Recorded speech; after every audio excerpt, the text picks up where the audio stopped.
नमः शिवाय। ओम नमः शिवाय। श्री रुद्र संहिता द्वितीय खंड 16वां अध्याय। रुद्रदेव का सती से विवाह। ब्रह्मा जी बोले, श्री विष्णु सहित अनेक देवी देवताओं और ऋषि मुनियों द्वारा की गई स्तुति सुनकर सृष्टिकर्ता शिवजी ने प्रसन्नतापूर्वक हम सबके आगमन का कारण पूछा।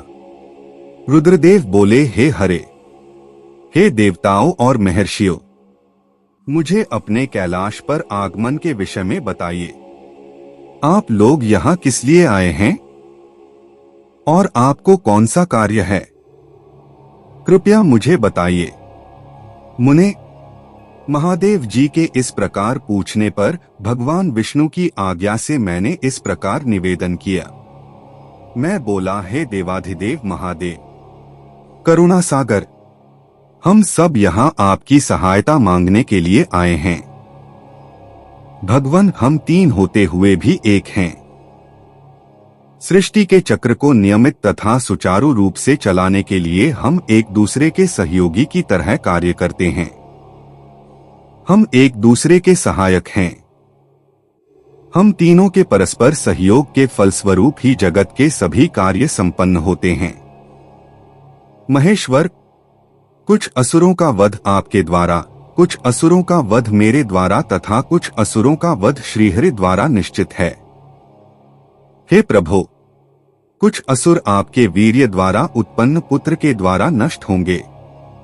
हे भगवान, आप घोर असुरों का विनाश कर जगत को स्वास्थ्य व अभय प्रदान करते हैं। हे प्रभो, सृष्टि की रचना, पालन और संहार ये तीनों ही हमारे कार्य हैं। यदि हम अपने कार्य सही तरह से नहीं करें तो हमारे अलग अलग शरीर धारण करने का कोई उद्देश्य ही नहीं रहेगा। हे देव, एक ही परमात्मा महेश्वर तीन स्वरूपों में अभिव्यक्त हुए हैं। वास्तव में शिव स्वतंत्र हैं। वे लीला के उद्देश्य से सृष्टि का कार्य करते हैं। भगवान विष्णु उनके बाएं अंग से प्रकट हुए हैं। मैं ब्रह्मा उनके दाएं अंग से प्रकट हुआ हूं। रुद्रदेव उनके हृदय से प्रकट हुए हैं। इसलिए वे ही भगवान शिव का पूर्ण रूप हैं। उनकी आज्ञा के अनुसार मैं सृष्टि की रचना और विष्णु जी जगत का पालन करते हैं। हम अपना कार्य करते हुए विवाह कर सपत्नीक हो गए हैं। अतः आप भी विश्व हित के लिए परम सुंदरी को पत्नी के रूप में ग्रहण करें। हे महेश्वर, पूर्व काल में आपने शिवरूप में हमें एक बात कही थी। आपने कहा था, मेरा एक अवतार तुम्हारे ललाट से होगा जिसे रुद्र नाम से जाना जाएगा।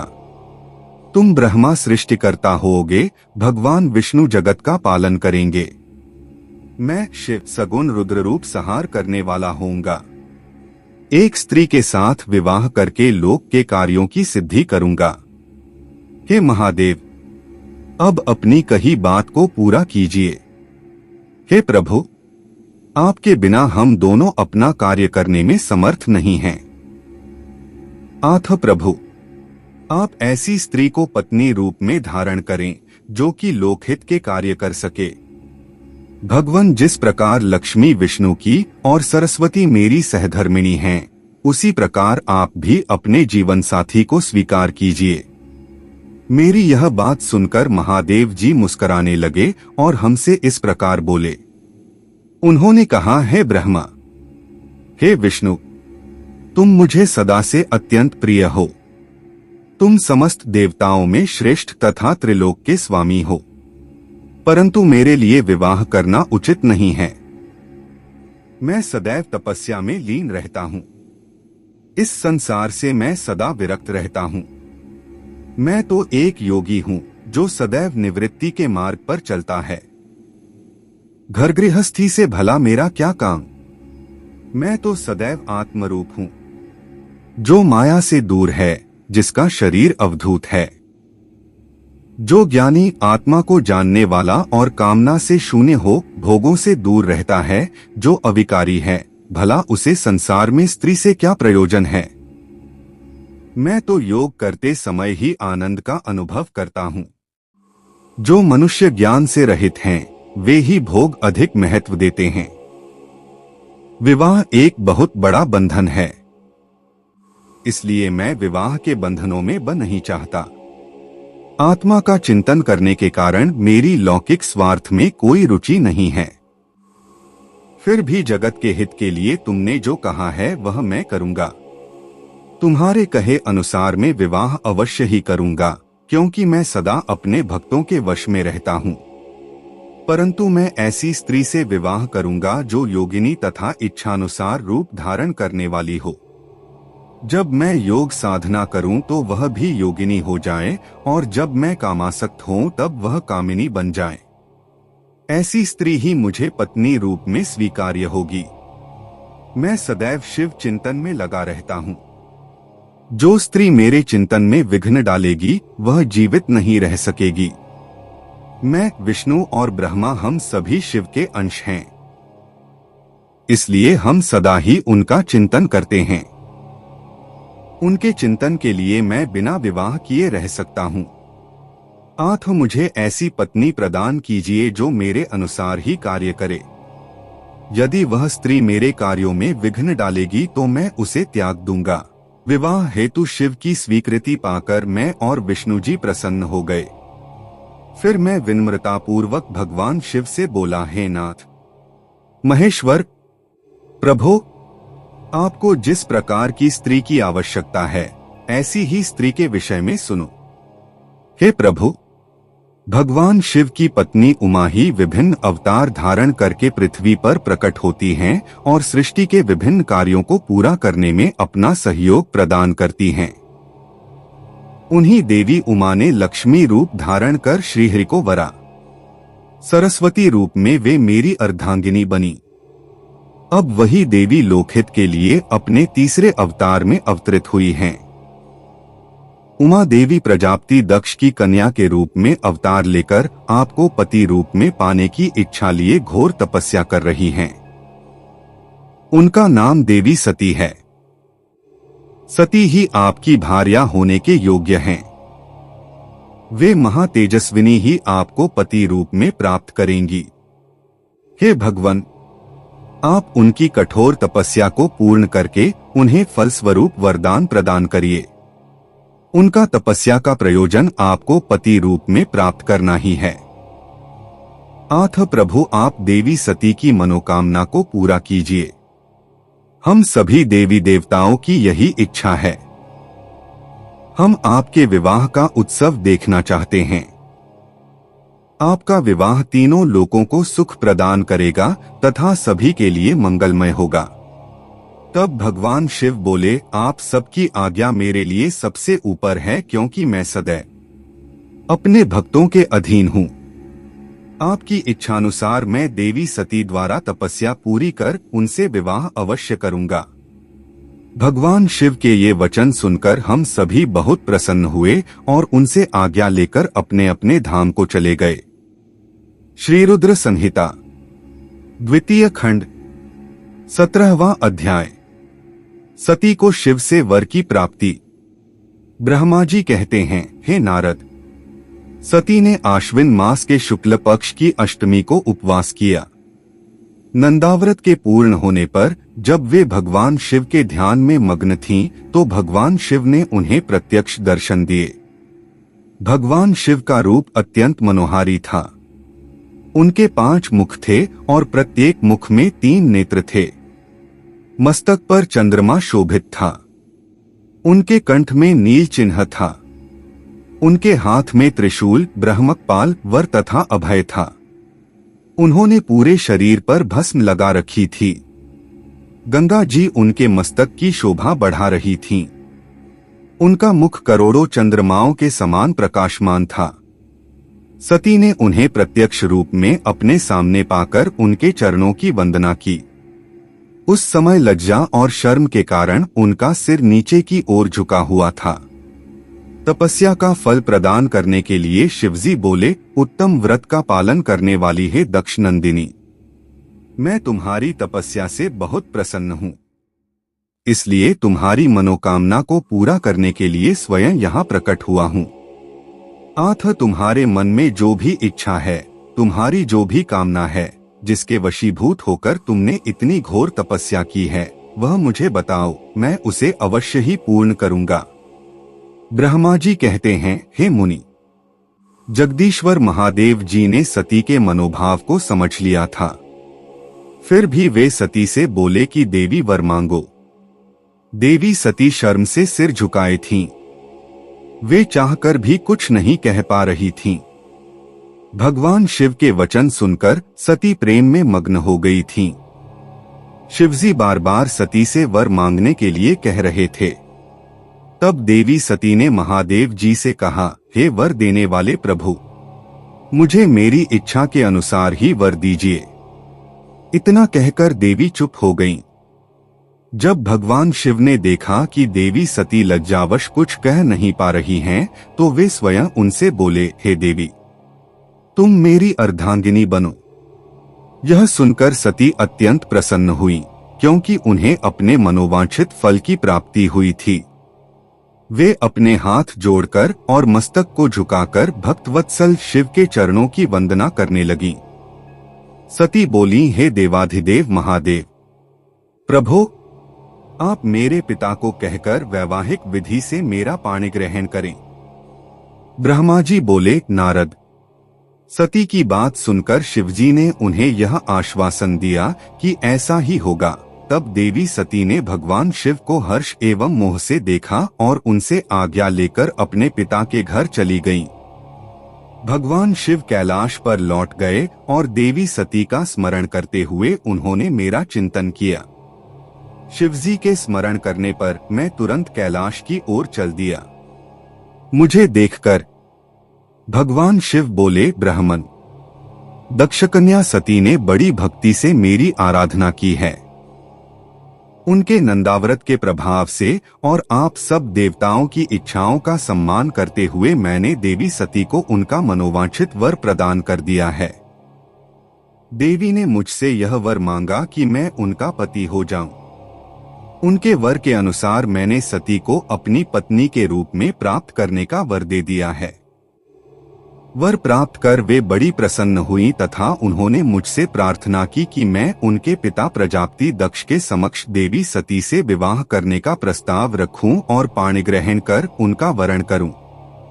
उनके विनम्र अनुरोध को मैंने स्वीकार कर लिया है। इसलिए मैंने आपको यहाँ बुलाया है कि आप प्रजापति दक्ष के घर जाकर उनसे देवी सती का कन्यादान मुझसे करने का अनुरोध करें।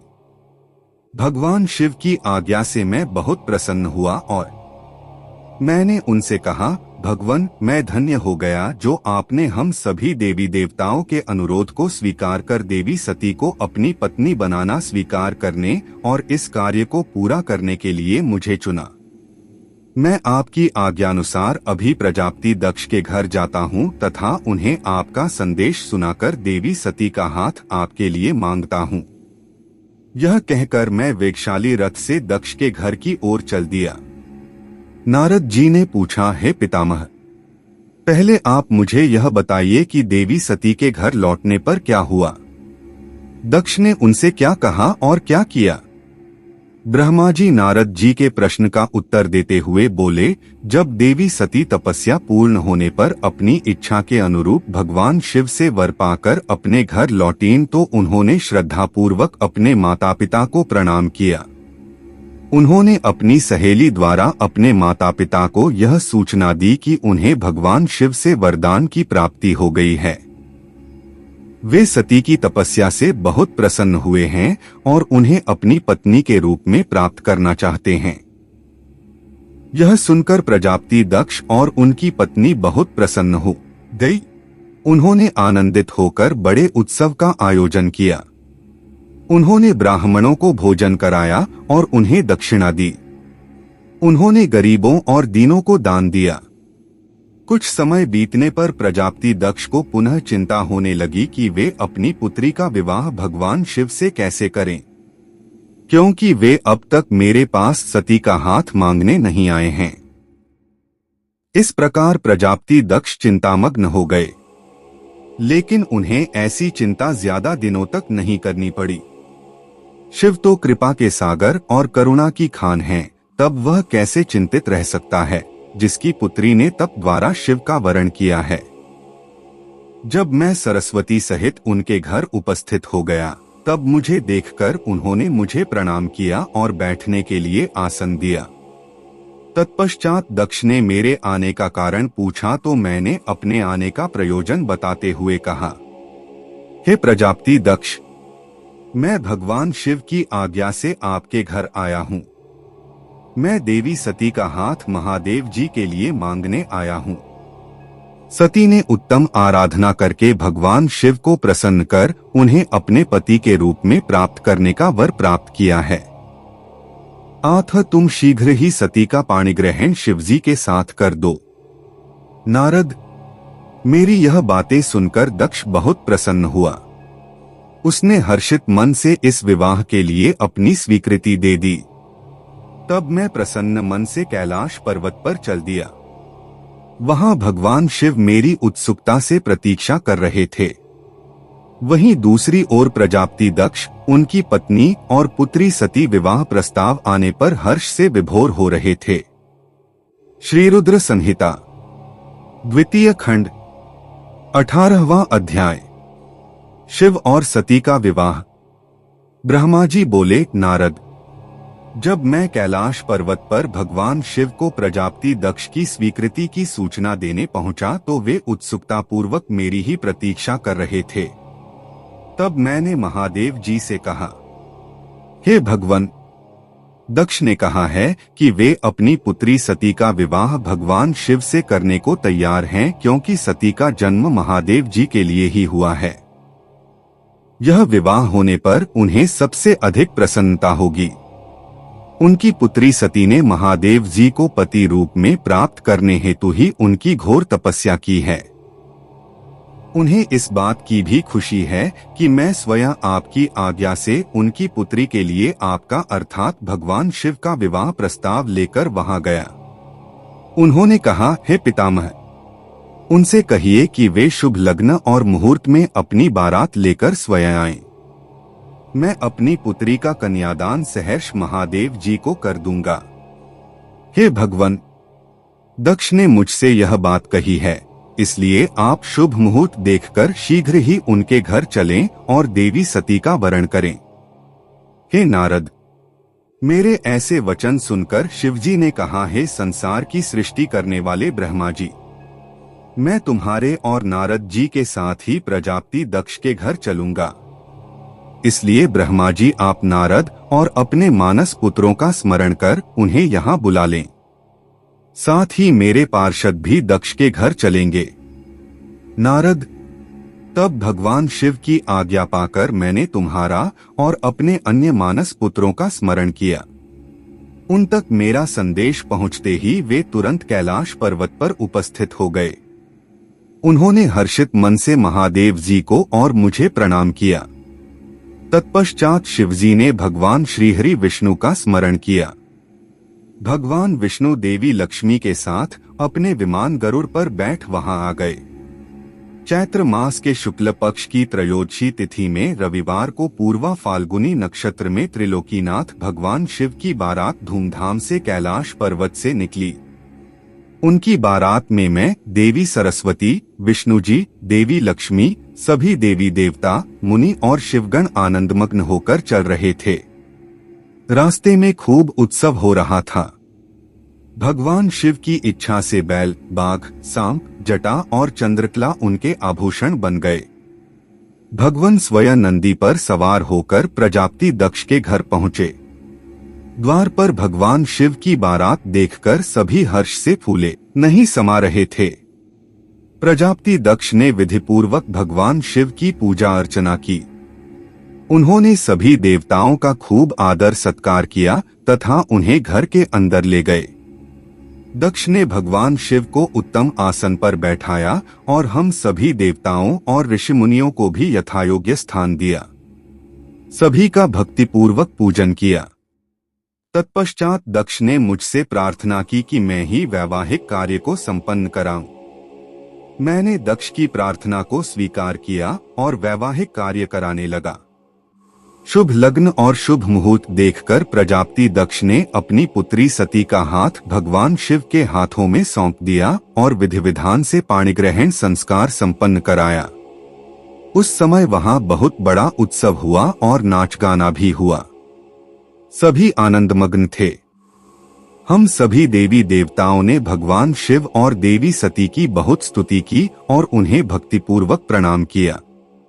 भगवान शिव और सती का विवाह हो जाने पर उनके माता पिता बहुत प्रसन्न हुए और महादेव जी को अपनी कन्या का दान कर प्रजापति दक्ष कृतार्थ हो गए।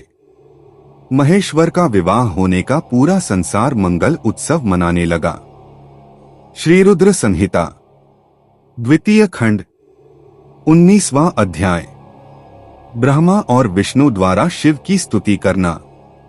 ब्रह्मा जी कहते हैं, नारद, कन्यादान करके दक्ष ने भगवान शिव को अनेक उपहार प्रदान किए। उन्होंने सभी ब्राह्मणों को भी दान दक्षिणा दी। तत्पश्चात भगवान विष्णु अपनी पत्नी लक्ष्मी जी सहित भगवान शिव के समक्ष हाथ जोड़कर खड़े हो उनकी आराधना करने लगे। वे बोले, हे दयासागर महादेव जी, आप संपूर्ण जगत के पिता हैं और देवी सती सबकी माता हैं। भगवान, आप दोनों ही अपने भक्तों की रक्षा के लिए और दुष्टों का नाश करने के लिए अनेक अवतार धारण करते हैं। इस प्रकार उन्होंने शिवसती की बहुत स्तुति की। नारद, मैं उनके पास आकर विधि के अनुसार फेरे कराने लगा। ब्राह्मणों की आज्ञा और मेरे सहयोग से सती और भगवान शिव ने विधिपूर्वक अग्नि के फेरे लिए। उस समय वहां बहुत अद्भुत उत्सव किया जा रहा था। वहां विभिन्न प्रकार के बाजे और शहनाइयां बज रही थी। स्त्रियां मंगल गीत गा रही थीं और खुशी से सभी नृत्य कर रहे थे। तत्पश्चात भगवान विष्णु बोले, सदाशिव, आप संपूर्ण प्रकृति के रचिता हैं। आपका स्वरूप ज्योतिर्मय है। ब्रह्मा जी, मैं और रुद्रदेव आपके ही रूप हैं। हम सभी सृष्टि की रचना, पालन और सहार करते हैं। हे प्रभु, हम सब आपका ही अंश हैं। प्रभु, आप आकाश के समान सर्वव्यापी और ज्योतिर्मय हैं। जिस प्रकार हाथ, कान, नाक, मुंह, सिर आदि शरीर के विभिन्न रूप हैं, उसी प्रकार हम सब भी आपके शरीर के ही अंग हैं। आप निर्गुण निराकार हैं। समस्त दिशाएं आपकी मंगल कथा कहती हैं। सभी देवी देवता और ऋषि मुनि आपके ही चरणों की वंदना करते हैं। आपकी महिमा का वर्णन करने में मैं असमर्थ हूँ। भगवान, यदि हम सबसे कुछ गलती हो गई हो तो कृपया उसे क्षमा करें और प्रसन्न हो। ब्रह्मा जी बोले, इस प्रकार श्रीहरि ने भगवान शिव की बहुत स्तुति की। उनकी स्तुति सुनकर भगवान शिव बहुत प्रसन्न हुए। विवाह की सभी रीतियों के पूर्ण होने पर हम सभी ने महादेव जी एवं देवी सती को बधाइयां दी तथा उनसे प्रार्थना की कि वे अपनी कृपा दृष्टि सदैव सभी पर बनाए रखें, वे जगत का कल्याण करें। तत्पश्चात भगवान शिव ने मुझसे कहा, हे ब्रह्मा, आपने मेरा वैवाहिक कार्य संपन्न कराया है, अतः आप ही मेरे आचार्य हैं। आचार्य को कार्य सिद्धि के लिए दक्षिणा अवश्य दी जाती है। इसलिए आप मुझे बताइए कि मैं दक्षिणा में आपको क्या दूं? महाभाग, आप जो भी मांगेंगे मैं उसे अवश्य ही दूंगा। मुने, भगवान शिव के इस प्रकार के वचन सुनकर मैं हाथ जोड़कर उनके सामने खड़ा हो मैं गया। मैंने उन्हें प्रणाम करके कहा, हे देवेश, यदि आप मुझे अपना आचार्य मानकर कोई वर देना चाहते हैं तो मैं आपसे यह वर मांगता हूं कि आप सदा इसी रूप में इसी वेदी पर विराजमान रहकर अपने भक्तों को दर्शन दें। इस स्थान पर आपके दर्शन करने से सभी पापियों के पाप धुल जाएं। आपके यहाँ विराजमान होने से मुझे आपका साथ प्राप्त हो जाएगा। मैं इसी वेदी के पास आश्रम बनाकर यहाँ निवास करूंगा और तपस्या करूंगा। हे प्रभु, मेरी यही इच्छा है। चैत्र मास के शुक्ल पक्ष की त्रयोदशी को पूर्वा फाल्गुनी नक्षत्र में रविवार के दिन जो भी मनुष्य भक्तिभाव से आपका दर्शन करे उसके सभी पाप नष्ट हो जाएं। रोगी मनुष्य के सभी रोग दूर हो जाएं। इस दिन आपका दर्शन कर मनुष्य जिस इच्छा को आपके सामने व्यक्त करे उसे आप तुरंत पूरा करें। हे प्रभु, आप इस दिन सभी को मनोवांछित वर प्रदान करें। भगवान, यही वरदान मैं आपसे मांगता हूँ। मेरी यह बात सुनकर भगवान शिव बहुत प्रसन्न हुए। वे बोले, हे ब्रह्मा, मैं आपकी इच्छा अवश्य ही पूरी करूंगा। तुम्हारे वर के अनुसार मैं देवी सती सहित इस वेदी पर विराजमान रहूंगा। यह कहकर भगवान शिव देवी सती के साथ मूर्ति रूप में प्रकट होकर वेदी के मध्य भाग में विराजमान हो गए। इस प्रकार मेरी इच्छा को पूरा कर जगत के हित के लिए प्रभु शिव वेदी पर अंश रूप में विराजमान हुए। श्री रुद्र संहिता, द्वितीय खंड, 20वां अध्याय। शिवसती का विदा होकर कैलाश जाना। ब्रह्मा जी बोले, हे महामुनि नारद, मुझे मेरा मनोवांछित वरदान देने के पश्चात भगवान शिव अपनी पत्नी देवी सती को साथ लेकर अपने निवास स्थान कैलाश पर्वत पर जाने के लिए तैयार हुए। तब अपनी बेटी सती व दामाद भगवान शिव को विदा करते समय प्रजात दक्ष ने अपने हाथ जोड़कर और मस्तक झुकाकर महादेव जी की भक्तिपूर्वक स्तुति की। साथ ही श्रीहरि सहित सभी देवी देवताओं और ऋषि मुनियों ने हर्ष से प्रभु का जय जयकार किया। भगवान शिव ने अपने ससुर प्रजापति दक्ष से आज्ञा लेकर अपनी पत्नी को अपनी सवारी नंदी पर बैठाया और स्वयं भी उस पर बैठकर कैलाश पर्वत की ओर चले गए।